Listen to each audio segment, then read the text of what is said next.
ಸಮಗ್ರ ಬ್ರಹ್ಮಾಂಡದ ಬಗ್ಗೆ ಮತ್ತು ನಾವು ಜೀವನದಲ್ಲಿ ಏಕೆ ಇದ್ದೇವೆ ಎಂಬ ಇತ್ಯಾದಿ ವಿಷಯಗಳ ಬಗ್ಗೆ ಕೇವಲ 3 ಪರಿಕಲ್ಪನೆಗಳಿವೆ. ಮೊದಲನೆಯದು ಅಬ್ರಹಾಮಿಕ್ ಪರಿಕಲ್ಪನೆ, ಅಂದರೆ ಎಲ್ಲವೂ ದೇವರ ಯೋಚನೆ. ಎರಡನೇದು ವೈಜ್ಞಾನಿಕ ಪರಿಕಲ್ಪನೆ, ಅಂದರೆ ಎಲ್ಲವೂ ಘಟನೆಗಳ ಯಾದೃಚ್ಛಿಕ ಸಂಭವ. ಇದು ದಾಳ ಉರುಳಿಸಿದಂತೆ ಜೀವನ ವಿಕಸನ ಮಾಡಿತು. ಯಾವುದೋ ಒಂದು ಕ್ಷುದ್ರಗ್ರಹ ಬಂದು ಭೂಮಿಗೆ ಅಪ್ಪಳಿಸಿತು, RNA ಮತ್ತು DNA ಅನ್ನು ತಂದಿತು. ಅದು ಸೂಕ್ತ ಪರಿಸ್ಥಿತಿಯಲ್ಲಿ ಜೀವನ ವಿಕಸನಗೊಂಡಿತು. ಮೂರನೆಯದಾಗಿ ಸಮಸ್ತ ಜೀವವು ಪ್ರಜ್ಞೆ. ಭಾರತೀಯ ಧರ್ಮಗಳನ್ನೇ ನೋಡಿ, ನೀವು ಸಂಕುಚಿತವಾಗಿ ಕರೆಯುವ ಹಿಂದೂ ಧರ್ಮದಿಂದ ನಾನು ಸಿಖ್ ಜೈನ ಧರ್ಮಗಳನ್ನು ಬೇರ್ಪಡಿಸುವುದಿಲ್ಲ. ಬೇಕಿದ್ದರೆ ನಾನು ಅವುಗಳನ್ನು ಬೃಹತ್ ಹಿಂದೂ ಧರ್ಮ ಎನ್ನುತ್ತೇನೆ.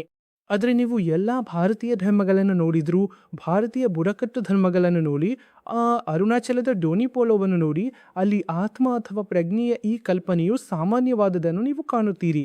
ನೀವಿನ್ನೂ ಈ ಕಲ್ಪನೆಯನ್ನು ಸಾಮಾನ್ಯವೆಂದು ಕಾಣುತ್ತೀರಿ. ಅಂದರೆ ಒಂದು ಆತ್ಮವಿದೆ ಮತ್ತು ಅದು ಎಲ್ಲವನ್ನೂ ವ್ಯಾಪಿಸಿದೆ. ಭೌತಿಕ, ಜೀವಂತ, ಅಭೌತಿಕ, ಹೀಗೆ ಎಲ್ಲವನ್ನು. ಹಾಗಾಗಿ ನಾನು ಇವುಗಳಲ್ಲಿ ಪ್ರತಿಯೊಂದರ ಬಗ್ಗೆ ಸ್ವಲ್ಪ ಮಾತನಾಡಲಿದ್ದೇನೆ. ದೇವರು ವಿಶ್ವದ ಸರ್ವಶಕ್ತ ಆಡಳಿತಗಾರ ಎಂಬುದು ಅಬ್ರಹಾಮಿಕ್ ಕಲ್ಪನೆಯಾಗಿದೆ. ದುರದೃಷ್ಟವಶಾತ್ ನಿಮಗೆ ಗೊತ್ತಾ, ನಾನು ಅಬ್ರಹಾಮಿಕ್ ಕಲ್ಪನೆಯ ಬಗ್ಗೆ ಮಾತಾಡುವಾಗ ನಿಮ್ಮಲ್ಲಿ ಅನೇಕರಿಗೆ ಅನಿಸಬಹುದು, ಆದರೆ ಇದನ್ನೇ ತಾನೇ ನಾವು ಯೋಚಿಸುವುದು. ನಾವು ಇತ್ತೀಚೆಗೆ ಇದನ್ನೇ ಹೇಳುತ್ತೇವೆ, ಮೇಲಿರುವನು ಉಪರ್ವಾಲ ಎಂದು. ಇದು ಭಾರತೀಯ ಪದವಲ್ಲ. ವಾಸ್ತವವಾಗಿ ಮೇಲೆ ಅಥವಾ ಕೆಳಗೆ ಎಂಬುದು ಯಾವುದೂ ಇಲ್ಲ ಗೊತ್ತಾ. ಅದರಿಂದ ಈ ಸಂಪೂರ್ಣ ಕಲ್ಪನೆಯು ದುರದೃಷ್ಟವಶಾತ್ ನಮ್ಮ ಆಲೋಚನೆಯಲ್ಲಿ ನಾವು ಅಬ್ರಹಾಮಿಕ್ ಪ್ರಭಾವಕ್ಕೆ ಒಳಗಾಗಿದ್ದೇವೆ ಎಂದು ಹೇಳಬಹುದು. ಎಲ್ಲ ಭಾರತೀಯ ಧರ್ಮಗಳು ಅತಿಯಾಗಿ ಅಬ್ರಹಾಮಿಕ್ ಪ್ರಭಾವಕ್ಕೆ ಒಳಗಾಗಿವೆ. ಆತನೇ ಇಡೀ ಬ್ರಹ್ಮಾಂಡವನ್ನು ಸೃಷ್ಟಿಸಿದಾರ. ಅಂದಹಾಗೆ ಆತ ಒಬ್ಬ ಪುರುಷ ಮತ್ತು ಆತ ನಿರಾಕಾರ. ಇದು ಖಂಡಿತವಾಗಿಯೂ ಅಬ್ರಹಾಮಿಕ್ ಕಲ್ಪನೆ.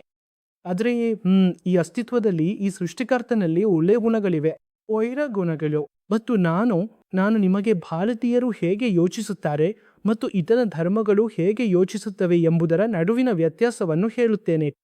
ಮತ್ತು ಆತನು ತನ್ನ ಆಜ್ಞೆಗಳನ್ನು ಅಥವಾ ನಿಮಗೆ ಗೊತ್ತಲ್ಲ, ಧರ್ಮಗ್ರಂಥಗಳಲ್ಲಿ ನಿಯಂತ್ರಿಸಲ್ಪಟ್ಟಿರುವ ಬೇರೆ ಯಾವುದೇ ವಿಷಯಗಳನ್ನು ಪಾಲಿಸದ ಮನುಷ್ಯರಿಗೆ ತೀರ್ಪು ನೀಡುತ್ತಾನೆ ಮತ್ತು ಶಿಕ್ಷಿಸುತ್ತಾನೆ. ಆದ್ದರಿಂದ ನೀವು ಧರ್ಮಗ್ರಂಥವನ್ನು ಪಾಲಿಸಲೇಬೇಕು. ಸಹಜವಾಗಿ ಸೂಚಿಸಲಾದ ಮಾರ್ಗವೆಂದರೆ ಅವನಲ್ಲಿ ನಂಬಿಕೆ ಇಡುವುದು. ಒಂದು ವೇಳೆ ನೀವು ಅದನ್ನು ಮಾಡದಿದ್ದರೆ ಅಥವಾ ಈ ದೇವರ ಸಂದೇಶವನ್ನು ತಲುಪಿಸಲು ಕಳುಹಿಸಲ್ಪಟ್ಟವರ ಮಾತನ್ನು ಕೇಳದಿದ್ದರೆ ಆಗ ನಿಮಗೆ ಶಿಕ್ಷೆಯಾಗುತ್ತೆ. ನಾನು ಇನ್ನೂ ಮುಂದುವರಿಸಬಲ್ಲೆ, ಆದರೆ ಅಬ್ರಹಾಮಿಕ್ ಕಲ್ಪನೆಯು ಏನು ಹೇಳ್ತದೆ ಎಂಬುದರ ಸ್ಥೂಲ ಚಿತ್ರಣ ಇದಾಗಿದೆ.